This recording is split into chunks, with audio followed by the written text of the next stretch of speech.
आज 2024 का आखिरी दिन है। 2025 की शुरुआत होने वाली है। कायदे से मुझे आपको न्यू ईयर विश करना चाहिए और नव वर्ष की हार्दिक बधाइयां मुझे आपको देनी चाहिए, लेकिन इस साल को थोड़ा सा सीरियस नोट पे एंड करेंगे और बात करेंगे आज हम इंडियन फुटबॉल की। 2024 इंडियन फुटबॉल की हिस्ट्री में शायद सबसे खराब साल रहा है, जहां पर इंडियन फुटबॉल टीम ने पूरे साल में 11 मैचेस खेले, जिसमें से 6 मैचेस में हमको हार मिली है, 5 मैच ड्रॉ हुए हैं, एक भी मैच हम नहीं जीत पाए इन 11 मैचेस में। और इन 11 मैचेस में हमने सिर्फ 4 गोल मारे हैं और 15 गोल कंसीड किए हैं। यह साल हमारे लिए बहुत ज्यादा ऐतिहासिक हो सकता था, क्योंकि हमारे पास मौका था पहली बार वर्ल्ड कप के थर्ड राउंड में क्वालिफाई करने का, जिस तरीके का हमको ग्रुप मिला था, जहां पर हमारे ग्रुप में कतर, कुवैत और अफगानिस्तान थे। लेकिन इन typical Indian football team fashion हमने उस चांस को भी गवा दिया और वर्ल्ड कप क्वालिफिकेशन तो दूर, एक कॉम्पिटिटिव मैच भी हम नहीं जीत पाए इस पूरे साल में। अभी लगभग महीने भर पहले नवंबर के एंड में एक मीटिंग हुई थी एएफएफ में, जिसमें हमारे union minister of sports and youth affairs doctor Mansukh Mandaviya ने एक बहुत ही बोल्ड स्टेटमेंट दिया। उन्होंने इस मीटिंग में यह कहा कि एक प्लान बनाया जा रहा है और उसको एग्जीक्यूट करते ही इंडियन फुटबॉल टीम की जो करंट रैंक है वो 50 के अंदर आ जाएगी। या तो honourable union minister of sports and youth affairs doctor Mandaviya बहुत ज्यादा ऑप्टिमिस्टिक हैं, या फिर उनको एक्चुअली आइडिया ही नहीं है कि ग्लोबल फुटबॉल में इस समय चल क्या रहा है। As of recording this video, अगर आप करंट टीम्स पे नजर डालें जो फीफा रैंकिंग्स में 50 to 60 के बीच में आती हैं, तो इनमें आती हैं कुछ कंट्रीज, फॉर एग्जांपल जैसे पैराग्वे, स्लोवेनिया, चिले, सऊदी अरेबिया, आयरलैंड। अगर हम पैराग्वे या स्लोवेनिया का एग्जांपल लें, तो पैराग्वे में प्लेयर्स खेलते हैं जैसे एनसीसो जो ब्राइटन में खेलते हैं, मिगेल एल्मिरोन जो न्यूकासल के लिए खेलते हैं। स्लोवेनिया की बात करें तो वहां पर खेलते हैं यान ओब्लाक, जो कि ला लीगा और एटलेटिको मैड्रिड के लेजेंडरी गोलकीपर हैं। स्लोवेनिया के अगर हम स्ट्राइकर की बात करें तो इस समय one of the hottest properties in European football, Benjamin Sesko खेलते हैं स्लोवेनिया के लिए एज अ स्ट्राइकर। तो इनके अकॉर्डिंग 10 साल में एक ऐसा प्लान एग्जीक्यूट होने वाला है जहां पर इंडियन फुटबॉल टीम को एनसीसो, मिगेल एल्मिरोन,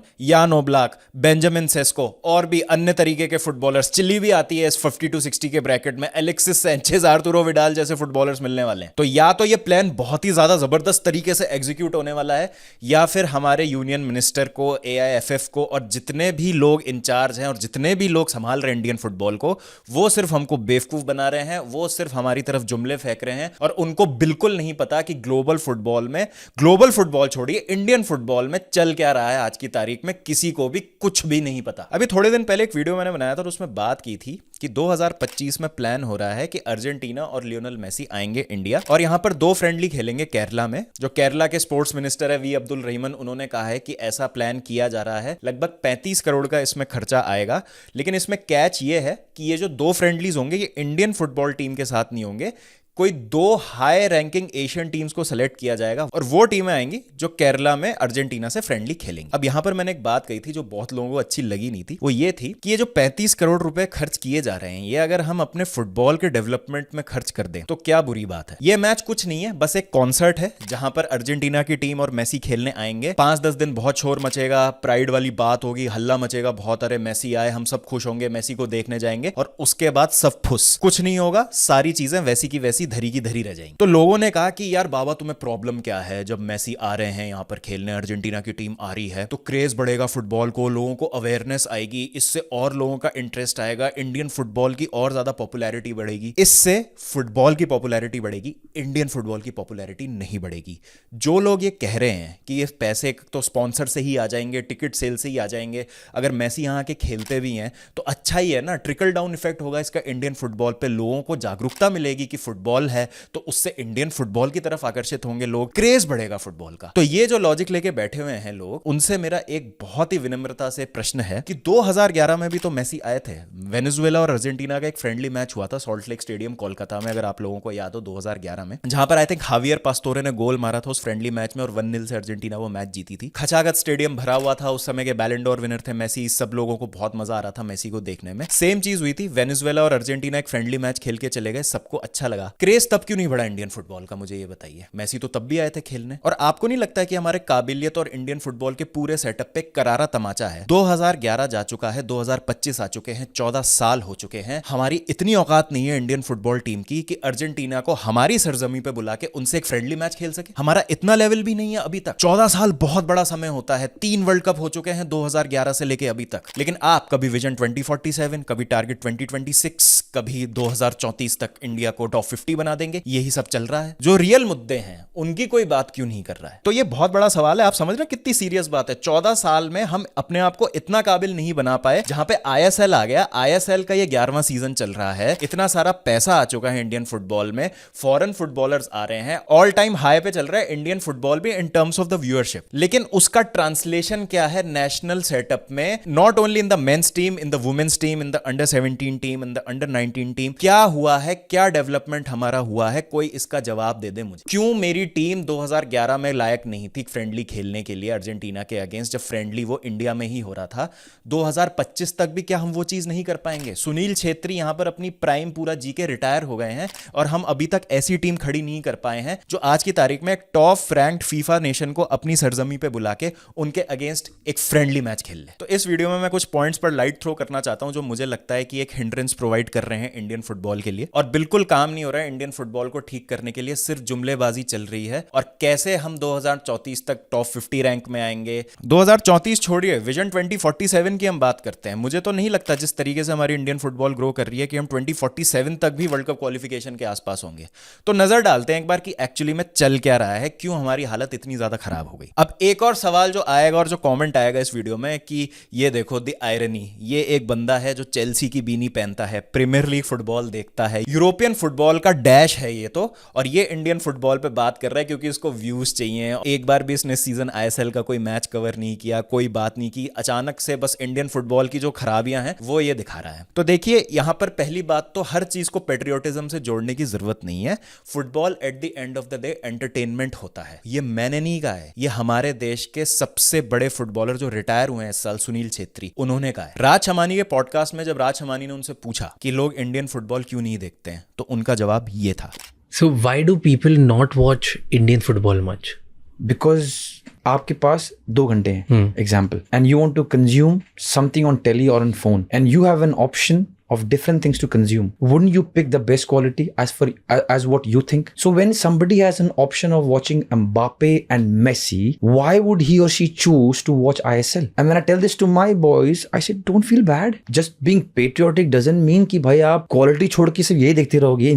Possible नहीं ना इंसान के लिए। अब आप इस चीज को ऐसे समझने की कोशिश कीजिए कि आपको एक मूवी देखनी है। अब आपके पास ऑप्शन है बड़े मियाँ छोटे मियाँ देखने का, और दूसरा ऑप्शन है अवेंजर्स इन्फिनिटी वॉर देखने का। तो अब मैं ये नहीं कह रहा हूं कि बड़े मियां छोटे मियां बेटर पिक्चर है या Avengers infinity war better picture है, वो मैं आपके ऊपर छोड़ता हूं। एज अ व्यूअर आपकी चॉइस कुछ भी हो सकती है। लेकिन जो लोग बड़े मियां छोटे मियां छोड़ के अवेंजर्स इन्फिनिटी वॉर देख रहे हैं, उनको ये बोल देना कि भाई तुम तो पेट्रियोटिक नहीं हो, इंडिया की पिक्चर है, इंडिया में प्रोड्यूस हुई है, Indian actors, Indian film makers हैं ये, तो तुम्हें बड़े मियां छोटे मियां देखनी चाहिए और तुम्हें अवेंजर्स इन्फिनिटी वॉर नहीं देखनी चाहिए। कितना फालतू नहीं लगता ये लॉजिक? ये दलील आप सुनने में आपको लगेगा अरे यार ये तो बेवकूफी कर रहा है यार, इस चीज को पेट्रियोटिज्म से क्यों जोड़ रहा है? तो सेम चीज फुटबॉल के साथ या किसी भी सोर्स ऑफ एंटरटेनमेंट के साथ होती है। जैसा सुनील छेत्री ने भी बोला है कि अगर आपके पास 2 घंटे ही हैं तो आप आईएसएल देखेंगे कि प्रीमियर लीग या ला लीगा देखेंगे? आप इंडियन फुटबॉलर्स देखेंगे या आप देखेंगे Mbappe, Neymar, Messi, Cristiano Ronaldo?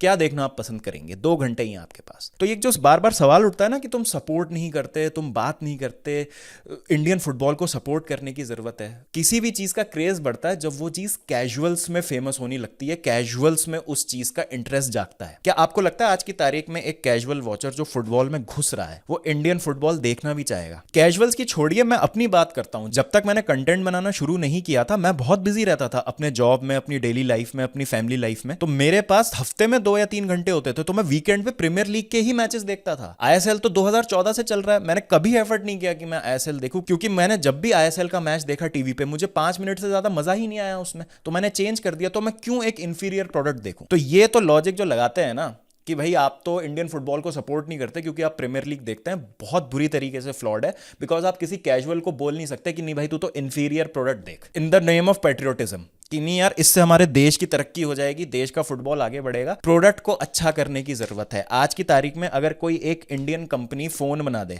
जैसे अगर कोई इंडियन कंपनी एक सेल फोन बना दे और बहुत इंफीरियर प्रोडक्ट बना दे, इसकी बैटरी खराब हो जाए, ये फोन फट जाए, गर्म हो जाए, फोन कर रहा हूं मैं, हैंग होने लग जाए स्क्रीन, तो आप बोलेंगे हटाओ यार, लाओ सैमसंग, एप्पल, तब क्या फर्क पड़ता है बाहर की कंपनी है कि नहीं? तब आप ये सोचेंगे नहीं यार मैं तो पेट्रियोटिक हूं, इंडियन कंपनी का फोन इस्तेमाल करूंगा सिर्फ। ऐसा नहीं होता है। We all want premium product. Products, हर चीज में, in every walk of life, be it entertainment, be it consumer goods, रोजमर्रा की चीजें, जहां पर आपको क्वालिटी मिलेगी आप वहां पर जाएंगे। तो ये जो लॉजिक है कि तुम इंडियन फुटबॉल को सपोर्ट नहीं करते, चेल्सी की विंटर कैप पहन के तुम इंडियन फुटबॉल पे वीडियो बना रहे हो, तो बिल्कुल सिरे से खारिज करता हूं मैं आपका ये आर्ग्यूमेंट। अब एक बार रीजंस पे नजर डालते हैं कि एक्चुअली में चल क्या रहा है। रीजंस तो बहुत सारे, बट जो मेजर रीजंस हैं जो मुझे लगता है कि जिसकी वजह से इंडियन फुटबॉल थोड़ा पीछे रह गया है, उन पर एक बार नजर डालते हैं कि क्या हुआ। सबसे पहला रीजन तो है corruption in the AFF board, और बिल्कुल भी स्ट्रीमलाइन नहीं है चीजें। देखें, एएफएफ में जो भी बात करने आता है, जो भी स्पोक्स पर्सन होता है, बीट कल्याण चौबे, बीट एनीवन एल्स, जहां से भी स्टेटमेंट्स आती हैं, उन स्टेटमेंट्स पे फिर कोई प्रोग्रेस ही नहीं होती है, किसी भी तरीके का कोई डेवलपमेंट नहीं होता। केस इन पॉइंट, हमको बहुत सारी यूथ डेवलपमेंट लीग्स का दिया गया था आश्वासन कि ये लीग्स होंगी, ये बहुत सारी जो चीज़ें हैं हमको देखने को मिलेंगी, और बहुत सारा हमको यूथ और ग्रास रूट लेवल पे डेवलपमेंट देखने को मिलेगा।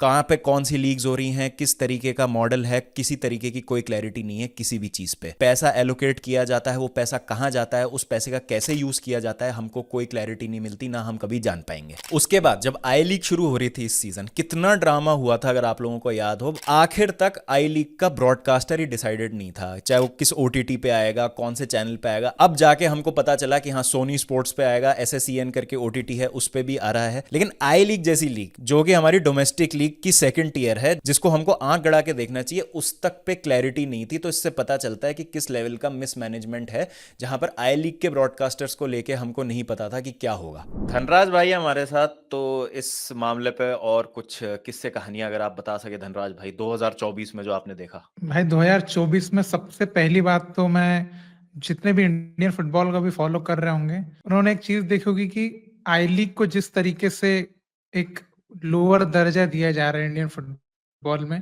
और आई लीग क्या था एक टाइम पे, वहीं से आज जो सुनील छेत्री की बात हम करते हैं, बाईचुंग भूटिया की बात करते हैं, सब उसी टॉप डिवीजन में खेला करते थे। अब इस बार आप ये चीज देख सकते थे कि आई लीग के सारे क्लब्स एक कमेटी फॉर्म करते हैं, किस लिए? केवल कि उनके मैचेस लोग टीवी पर देख पाए। अब इसमें भी आप देखिए कि इसमें भी कितना झोल है कि जो एक मतलब कहेंगे जो ब्रॉडकास्टर होता है, जो इस सब चीजों को दिखाने वाला है, एक केपीएस स्टूडियो नाम का एक था जो इसको ब्रॉडकास्ट करने का, जो कल्याण चौबे के किसी फैमिली मेंबर का है। तो अरे उसने शायद कमिटमेंट दे रखी थी कि हाँ, तो उसने शायद कमिटमेंट दे रखी थी कि भाई आप जो है इसको ब्रॉडकास्ट करेंगे।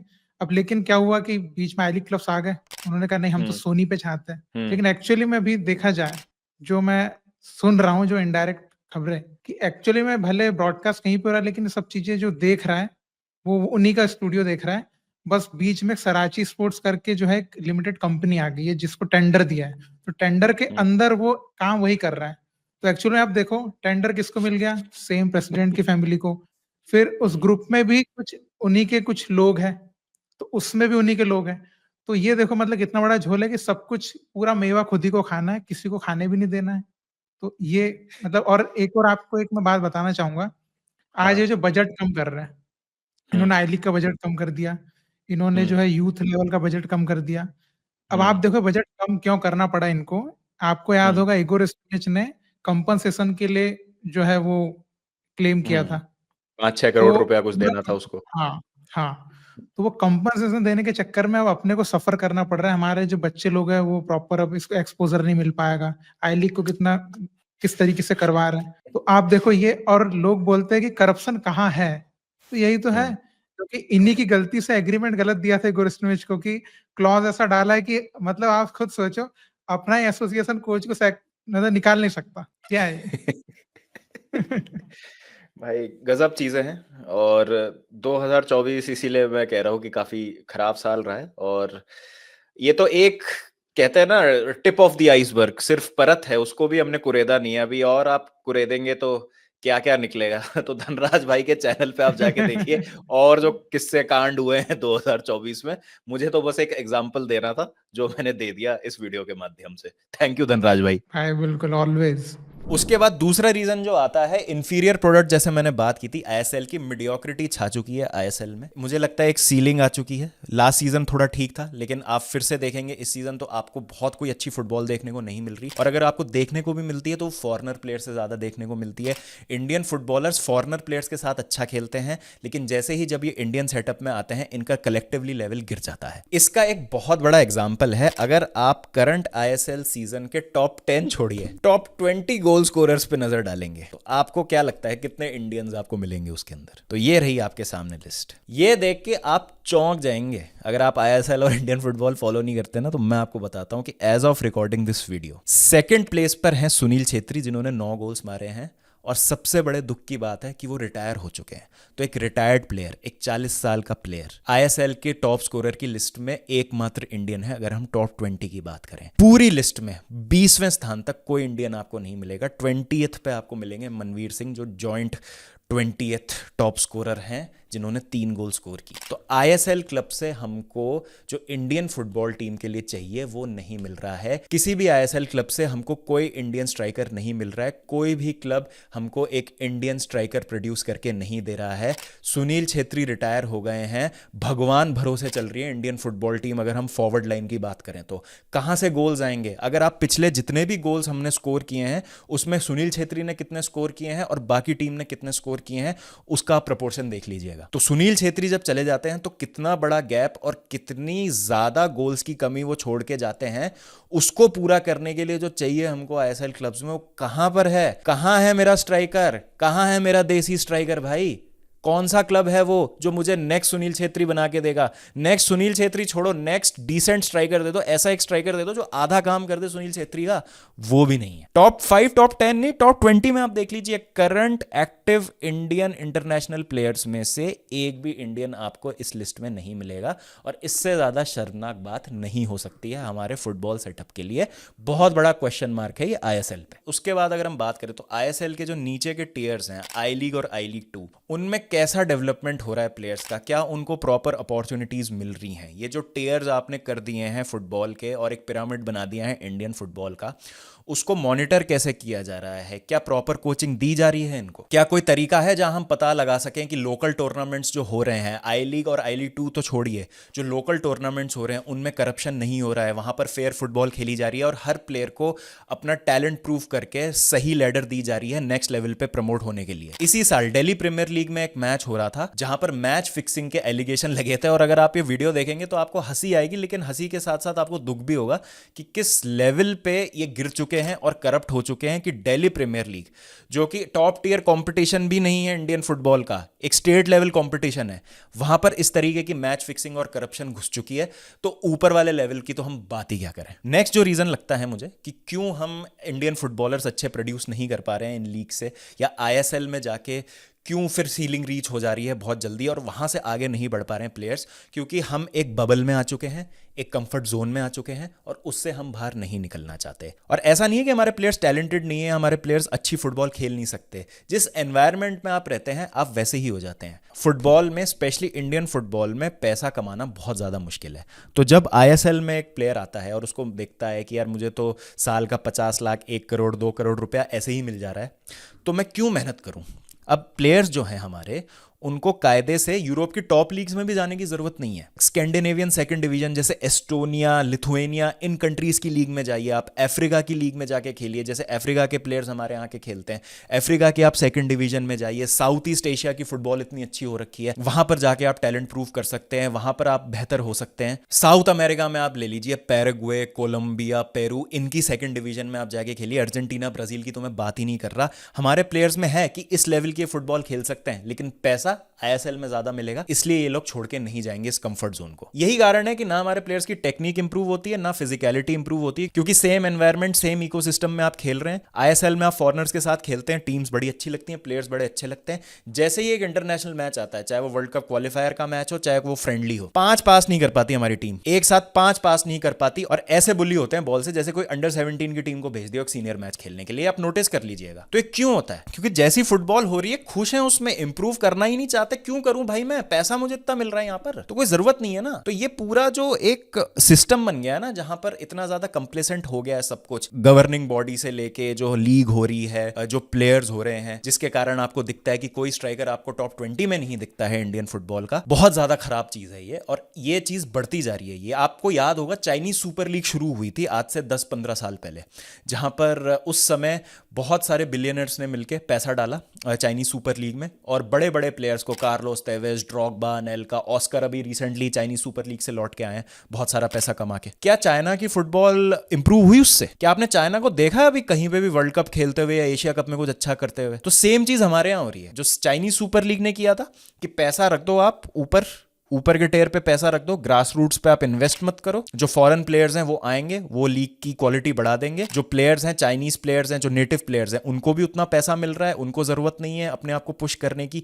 क्यों? जब उसको वहां पे अपनी होम कंडीशंस में, अपने कंफर्ट जोन में इतना पैसा मिल रहा है, तो बाहर की लीग में जाके सेकंड डिवीजन में स्ट्रगल करेगा। सेम चीज इंडियन फुटबॉल में हो रही है। अभी इसी का रिसेंट एग्जांपल है, बेल्जियम की 3rd डिवीजन से स्काउट्स आए थे एक प्लेयर को स्काउट करने के लिए, प्लेयर का नाम नहीं लूंगा, और उन प्लेयर ने उन स्काउट्स को बहुत इंप्रेस किया और उन्होंने कहा कि आप चलिए हमारे साथ ट्रेन कीजिए और हमें लगता है कि आप हमारे लिए अच्छा प्लेयर बन सकते हैं। उन्होंने साफ मना कर दिया कि जितने पैसे आप दे रहे हैं उससे ज़्यादा तो मुझे यहीं मिल जाएगा।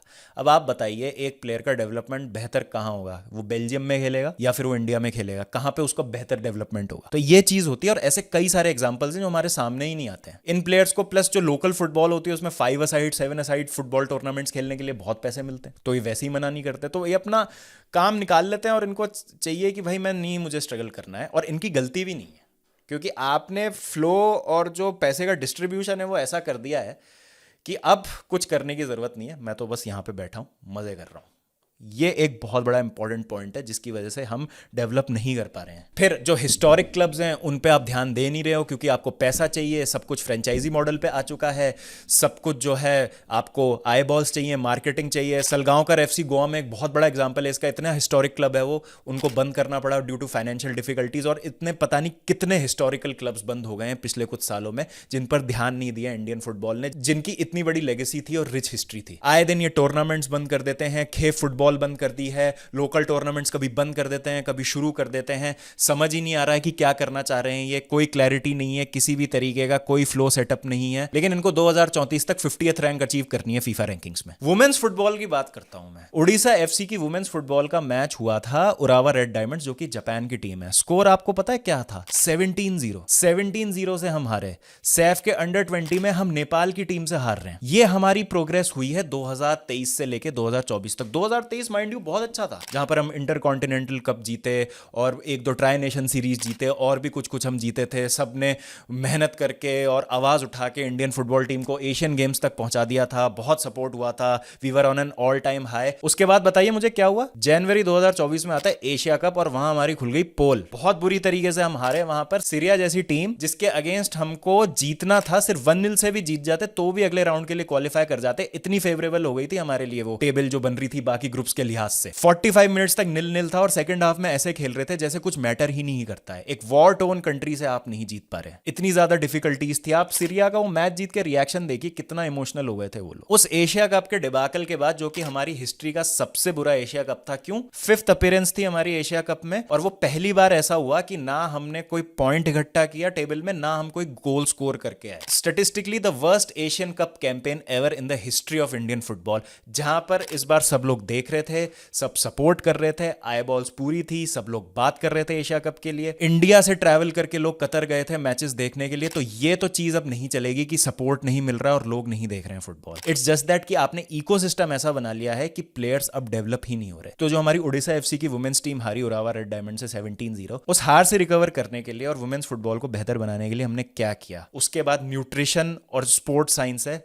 उसके फील्ड में कुछ भी इंप्रूवमेंट नहीं है, कुछ भी काम नहीं हो रहा। अगर हम इंडियन फुटबॉल की बात करें, करप्शन, मैचेस छोड़िए, रेफरीज तक करप्ट है। ऐसे ऐसे डिसीजंस देखने को मिलते हैं आईएसएल और डोमेस्टिक टूर्नामेंट्स में, जो आप देखेंगे तो आपको हंसी आएगी, सर पकड़ लेंगे आप अपना। अभी 28 दिसंबर को एक मैच हो रहा था आईएसएल में, ईस्ट बंगाल और हैदराबाद एफसी में। वहां पर यह टैकल पड़ता है और रेफरी कुछ नहीं करते हैं। Shout out to one of our subscriber Soumya Dipta Biswas, जिन्होंने ये मुझे भेजा और ये इशू रेस किया था रेफरिंग का भी।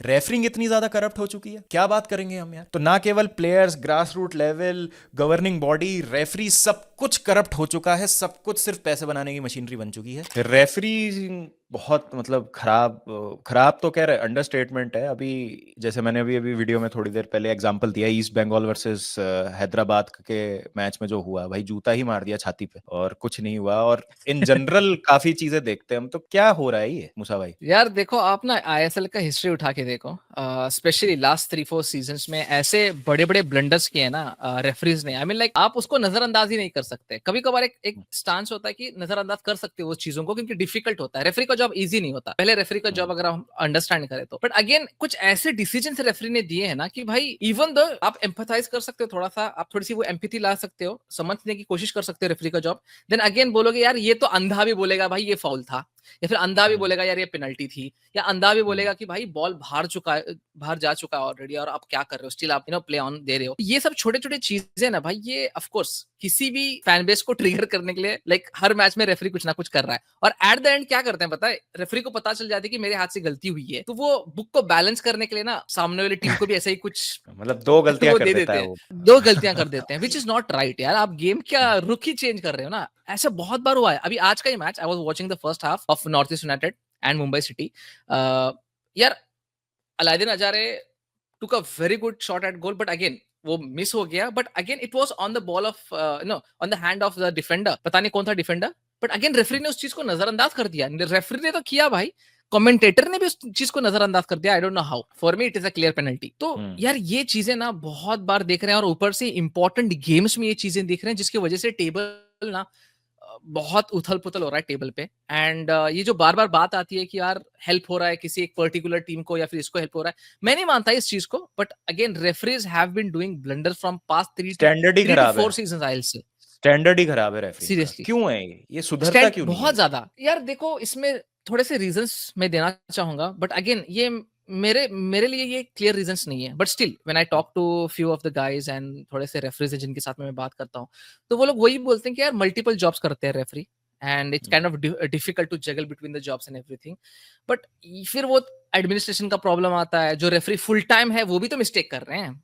ऐसा नहीं कि बस वो जो मल्टीपल जॉब्स कर रहे हैं वो मिस्टेक्स कर रहे हैं, बट जो रेफरी फुल टाइम है वो भी तो वही मिस्टेक कर रहा है। और ऊपर से जो रेफरीज का हेड है वो क्या काम कर रहा है, वो कैसे। यार देखो बाबा, हम लोग बात करते हैं ना बार बार प्लेयर्स की, यार प्लेयर्स को एक्सपोजर मिलना चाहिए, थोड़े फॉरेन टूर्स होने चाहिए, फॉरेन टीम्स के साथ में खेलेंगे तब पता चलेगा। तो मैं चाहता हूँ कि यार रेफरीज को भी ऐसा कुछ करवाओ, खाली प्लेयर्स को नहीं है। रेफरीज को भी एक्सपोजर्स की जरूरत है, रेफरीज को भी थोड़ा सा बेटर ट्रेनिंग की जरूरत है, थोड़ा उनका जो ट्रेनिंग रिजाइम होता है उसको एनहांस कराने की जरूरत है। तो यार देखो, जब रेफरीज ऐसे गलत डिसीजन देना स्टार्ट कर देते ना, तो लीग की जो मोरल होती है ना वो डाउन हो जाती है, लीग की क्वालिटी डाउन हो जाती है। When a team is losing and suddenly they get a penalty and खत्म ना, फिर 1-1 हो गया सिचुएशन, हो सकता है सेकंड मिनट में वो एक मूड बूस्ट हो गया, दूसरा गोल भी मार दिया, तो जो टीम वो होल्ड करके बैठी थी 1-0 उनका तो वाट लग गया ना। तो ये यार इतना एक्सप्लेन करने की भी जरूरत नहीं है, ये सिंपल सा सिनारियो है बाबा कि यार standard of Indian football and Indian referees has been deteriorating day by day, year by year, month by month आप बोल। और इसमें सुधार लाने का है तो भाई मैनेजमेंट को कुछ करना पड़ेगा। एफएसडीएल हो, ऑल इंडिया फुटबॉल फेडरेशन हो, जो कि अभी फिलहाल आंख बंद करके बैठे हैं, जो हो रहा है वैसे ही चलने दो वाला सिनारियो चल रहा है अभी फिलहाल इंडियन फुटबॉल में। फॉर सच एंड वैसे भी यार फैन का आउटरीच जो है वो डेफ ईयर्स को जाता है वैसे तो। हाँ वो तो है ही, वो तो है ही, बिल्कुल सही बात बोली आपने। और इस तरीके के और सारे वीडियोस देखने के लिए subscribe to playmaker India दोस्तों। थैंक यू मूसा भाई। तो कुछ मुझे नहीं दिख रहा है कि there is light at the end of the tunnel, और कैसे 2034 तक हम पहुंच पाएंगे 50th रैंक तक। ये जो डॉक्यूमेंट है विजन 2047, इसका पीडीएफ में डाल दूंगा डिस्क्रिप्शन में, आप पढ़ सकते हैं। इसके पेज 87 पे टारगेट 2026 है कि हमारा टारगेट क्या होना चाहिए 2026 तक। टारगेट 2026 में पता है क्या लिखा है? हंसी आ जाएगी आपको पढ़ के कि 2026 तक हमें मेंस और वुमेन्स अंडर 17 वर्ल्ड कप के लिए क्वालिफाई करना है ऑन मेरिट, होस्ट करके नहीं, ऑन मेरिट। ठीक है, मतलब देख रहे हैं आप, अभी 2025 आ चुका है और 2026 तक के अंडर 17 के लिए क्वालिफाई करा देंगे मेंस और वुमेन्स टीम को, दोनों को।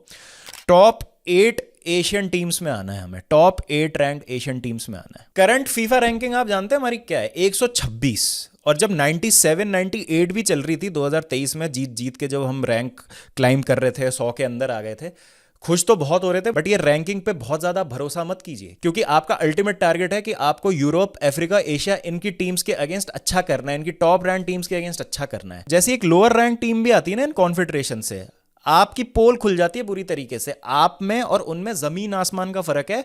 And the most alarming thing is, सबसे दुख की बात यह है कि ये गैप जो है ये बढ़ता जा रहा है दिन पर दिन, और हम इसके लिए कुछ भी नहीं कर रहे।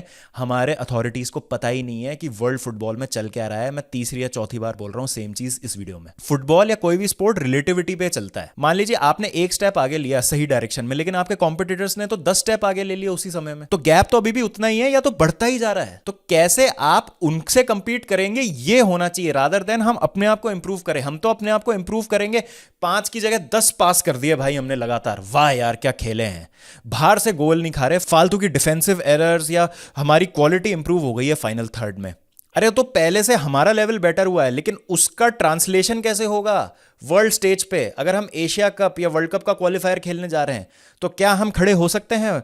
Late alone Japan, South Korea, इन टीम्स के अगेंस्ट छोड़िए आप इंडोनेशिया, थाईलैंड, अभी तो सीरिया जैसी टीम, इनको आप हरा सकते हैं। अफगानिस्तान से हार गए यार, आप क्या बात कर रहे हो? आप वर्ल्ड कप क्वालिफायर में गुवाहाटी में आप मार्च में अफगानिस्तान से हार गए। ऐसी अफगानिस्तान टीम जो 8-0 हारी थी, 8-0, 7-0 हारी थी कतर से अपना पहला मैच, जहां पर प्लेयर पावर इशू थी। कोच एशली वेस्टवुड से बात हुई थी मेरी, उन्होंने ये कहा था कि बहुत इश्यूज थे, पहले उनको रिजॉल्व किया है, ऑफ फील्ड इश्यूज थे, उसके बाद ये टीम मैं बना के जैसे तैसे लेके आया हूं। लोग कह रहे हैं कि अरे यार वो कतर के अगेंस्ट चीटिंग हो गई तो बॉल बाहर चली गई, इस वजह से हम क्वालिफाई नहीं कर पाए, वरना तो यार क्वालिफाई कर जाते, हम जीत रहे थे 1-0। आप उसकी वजह से क्वालिफाई नहीं किए हैं। आप क्वालिफाई इसलिए नहीं किए क्योंकि आप अफगानिस्तान के अगेंस्ट पॉसिबल 6 पॉइंट में से सिर्फ 1 पॉइंट ले पाए थे, 1 ड्रॉ और 1 लॉस, और वो लॉस आपके होम में थी।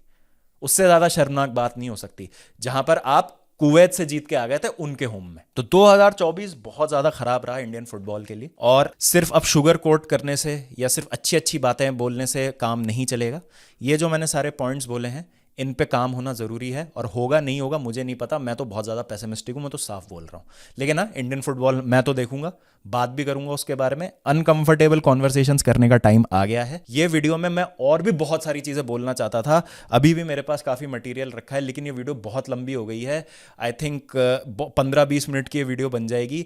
15-20 मिनट का आप मेसी रोनाल्डो का भी वीडियो नहीं देखेंगे तो इंडियन फुटबॉल का तो क्या ही देखेंगे। तो जितना मैं मोटा मोटी मेन पॉइंट्स बता सकता था आपको, मैंने बताए हैं। आपको अगर लगता है और भी पॉइंट्स है, प्लीज फील फ्री उनको मेंशन करने के लिए कमेंट सेक्शन में। कैसा लगा ये वीडियो बताइएगा मुझे ज़रूर, और अपने फ्रेंड्स फैमिली के साथ शेयर कीजिए, और जितना ज़्यादा आप शेयर करेंगे शायद उतना ज़्यादा इंडियन फुटबॉल के बारे में अवेयरनेस फैलेगी। नहीं तो अवेयरनेस फैल के भी वैसे कुछ फ़ायदा होने नहीं वाला है, ठीक है, मतलब मैं तो अपने चैनल के लिए बोल रहा हूँ, तो देख लीजिएगा जैसा भी आपको ठीक लगे। सब्सक्राइब ज़रूर कर दीजिएगा, and happy new year I guess.